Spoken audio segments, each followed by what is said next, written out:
You ever walk away from a conversation and feel like you were there, but somehow you weren't heard?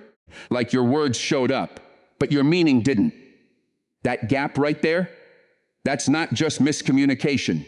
That's missed opportunity. Because the truth is, your voice isn't just sound. It's your power. It's your influence.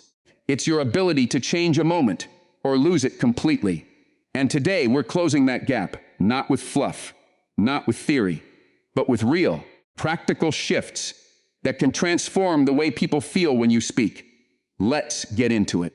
You think communication is about having the right words lined up, ready to fire at the perfect moment. You think it's about being quick, sharp, impressive. But let me tell you something. That mindset right there, that's where most people lose the room before they even realize it. Because real communication doesn't start when you speak. It starts when you decide to be still. Hearing is easy. It happens whether you care or not. It's automatic, like breathing. But listening is a choice. It requires discipline. It requires presence. And most of all, it requires you to step out of your own head long enough to step into someone else's world. And that's where the shift happens. There's a reason why people who truly listen are seen as more capable, more trustworthy, more grounded. It's not magic. It's connection. When someone feels like you're not just waiting for your turn, but actually valuing their words, something changes in them. Their guard drops. Their tone softens. They start giving you the real story, not the surface version. I've seen it happen. There was a young manager, smart, driven, full of answers. The kind of person who could walk into a room and break down a problem in seconds. But his team, they didn't follow him. They didn't trust him. And it confused him, because on paper he had everything it took to lead. But here's what he didn't see. Every time someone came to him, he was already halfway into his response. He'd cut people off, finish their sentences, jump straight to solutions. He thought he was being efficient. What he was actually doing was shutting people down. Then one day, something clicked. He stopped talking so much. Not completely, just enough to make space. He started letting people finish. He'd pause before responding. Sometimes he'd even repeat what they said, just to make sure he understood it right. At first, it felt uncomfortable. Silence has a way of exposing impatience. But he stayed with it. And slowly, the room changed.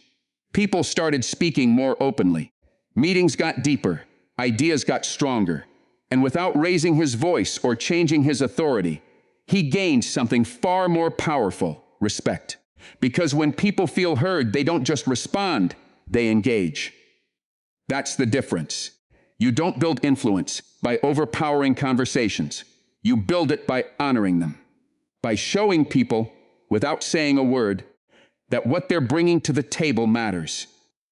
So the next time you're in a conversation, resist the urge to jump in. Don't race to prove your point. Don't rush to be the smartest voice in the room. Lean in. Pay attention to what's being said and what's not being said. Watch the pauses. Hear the emotion behind the words. Let there be space, even if it feels uncomfortable, because in that space, something powerful is happening. Trust is forming, understanding is growing, and connection, real connection, is taking root. And sometimes the strongest statement you can make isn't spoken out loud. It's felt. Let me tell you something. People don't walk away remembering how complicated you sounded. They remember how clearly you made them see. There's a difference. Some folks step into a conversation like it's a stage, trying to impress, trying to prove they belong. They stack big words on top of bigger words, thinking complexity equals credibility. But all that noise, it builds distance. It confuses. It disconnects, because clarity is what brings people in. You ever sit through someone explaining something, and halfway through, your mind just checks out? Not because you're not smart enough, but because they made something simple feel heavy. That's not communication. That's performance. The strongest voices, the ones that stick with you, don't try to sound powerful. They are powerful, Because they are understood, and that takes discipline. It takes confidence to strip something down to its core and say, this is what matters. No decorations, no hiding behind language. Just truth, standing on its own 2 feet. Think about the messages that shaped history. The ones people repeat years, even decades later. They weren't complicated. They were sharp, direct, human. You didn't need a dictionary to feel them. You just needed a heartbeat. Because when something is clear, it travels. From one person to another. From one moment to the next.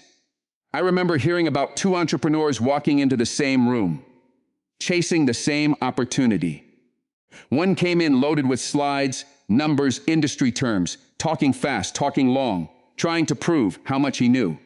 By the end, people were nodding, but not because they understood. Because they were tired. The other one stepped up, took a breath, and said one sentence. We help small businesses make more money using smarter tools. That was it. No confusion, no clutter, just a message that landed. And that room, they didn't just hear him. They got him. They saw the value instantly. They leaned in. That's the power of clarity. It doesn't beg for attention. It earns it. So before you open your mouth next time, pause for a second. Ask yourself, if someone heard this for the first time, would they carry it with them? Or would it fall apart the moment you stop speaking? Because that's the test.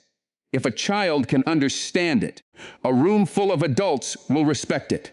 Not because it's simple, but because it's strong enough to stand without confusion. And don't get it twisted. Simplicity isn't weakness, it's mastery. It means you've done the work to understand something so deeply that you can deliver it without hiding behind complexity. That's where real authority lives, not in how much you say, but in how clearly you say it. Because at the end of the day, people aren't looking to be impressed. They're looking to understand. They're looking to connect. They're looking for something they can hold on to when the conversation is over. So give them that. Strip away the excess. Cut through the noise. Speak so clearly that your message doesn't just reach their ears. It stays in their mind. Because when your words are clear, they don't just pass through people. They stay. Duple people don't remember everything you say. They remember how you made them feel when you said it. That's the difference between information and impact. You can stand in front of a room, deliver every fact, every statistic, every perfectly structured sentence, and still leave without leaving a mark. Not because your message was wrong, but because it never touched anything real. Facts speak to the mind. But emotion reaches deeper. It moves people. It stays with them long after the words are gone. There's real science behind that. When something hits you emotionally, your brain locks it in. It treats it like it matters, like it's worth remembering. That's why you can forget what someone told you yesterday. But remember exactly how someone made you feel years ago. That's not an accident. That's how we're wired. So if you're only delivering information, you're only doing half the job. Let me show you what I mean. Imagine sitting across from a doctor. You're waiting, a little nervous, not sure what's coming next. The doctor looks at you and says, "You need to improve your lifestyle to reduce your risk." Now that's correct. That's factual. That's professional. But it doesn't move you. Now imagine another doctor. Same situation, same message. But this time, there's something different in the delivery. He looks you in the eye and says, "I've seen people right where you are. Some of them made the changes, and they got more time, more birthdays, more memories with their kids. Others didn't, and their families are still dealing with that loss. Now feel that. Same advice, same truth. But this time, it lands somewhere deeper. It stays with you when you walk out that door. It follows you home. It sits with you in the quiet moments. That's emotion. And that's the kind of communication that changes behavior. Because people don't act on information alone. They act on what they feel. So if you want your words to matter, you've got to bring more than logic to the table. You've got to bring yourself, your tone, your pauses. your ability to let a moment breathe instead of rushing past it. Sometimes, the silence between your words carries more weight than the words themselves. You don't have to be dramatic. You don't have to force anything. But you do have to be real. You have to let people feel that what you're saying means something. To you first, and then to them. Tell stories. Even the small ones. The everyday moments people recognize themselves in. Because when someone sees their own life in your words, they don't just listen, they connect. And once that connection is there, you don't have to fight for attention anymore. You have it. Because now it's not just a conversation, it's an experience. So don't just speak to be heard. Speak to be felt. Let your message carry weight, not just meaning. Let it reach past the surface and settle somewhere deeper. Because when emotion walks into the room, distractions walk out. And when people feel something, they don't forget it. Communication isn't just a skill, it's a force. It can build relationships or break them, open doors or quietly close them. And the difference, it's not talent, it's intention. So listen like it matters. Speak like it counts. And connect like there's something on the line. Because there is, every conversation is a chance. A chance to be understood. A chance to inspire. A chance to leave something behind in someone else's mind. The question is, next time you speak, will they just hear you? Or will they remember you?